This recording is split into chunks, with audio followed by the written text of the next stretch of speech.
Kratom right now is legal in Tennessee, but there's a move afoot to make it a crime to consume.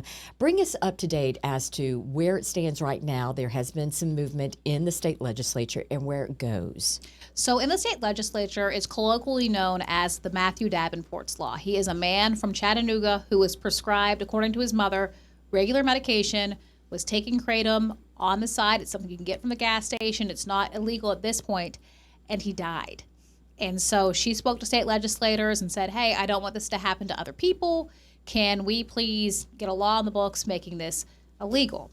Now, some people who take Kratom say that it really, really helps them, though, with pain and things that's going on in their lives.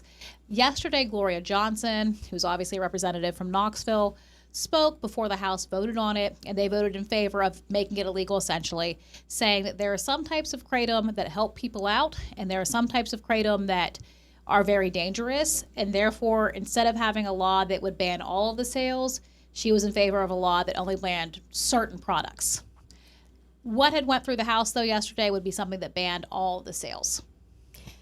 So what are the next steps, then, in this process of whether it will be banned or not? So now the Senate will hear, and I'm not really sure what part of next week they'll hear it during, and if they agree and say, hey, we all vote in a majority that we think the sales should be banned, then Governor Lee heads to his desk. This is very accessible, isn't it? I've often heard it referred to as gas station heroin.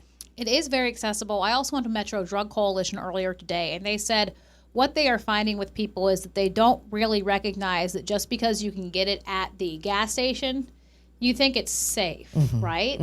And so that can be something that people are dealing with as they bought this. They didn't know that it could be really bad. They didn't know that it could cause these issues for them because they bought it at the gas station. Right. It should be fine. That's where I go and get my soda or my candy bar. That's fine for me, depending on the sugar and everything else you may consider. You can buy cigarettes there too. So, exactly. So, you know. Exactly. But they don't recognize it as, when they buy it, as, oh, this is something I could overdose on and die. Right. But for people who say it helps them, what are examples in which it has helped them? They're saying that it's helping them like lift their mood, helping them ease their pain. And then some people who do have opioid dependencies are saying that it helps them get off those specific opioids, the fentanyls, the heroines.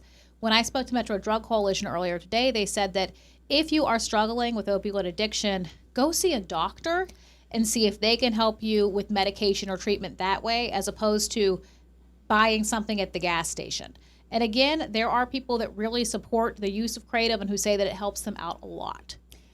So this is something we're going to have to continue to watch. I know, as an incredible reporter that you are going to be following this forward.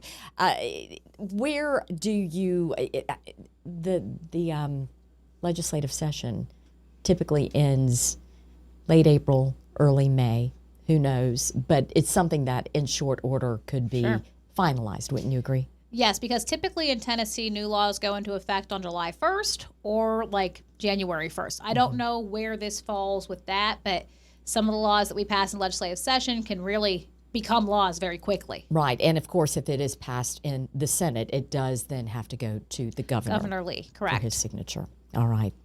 Libby, as always, we do appreciate you and your wisdom and your information that you share with us. Thank you.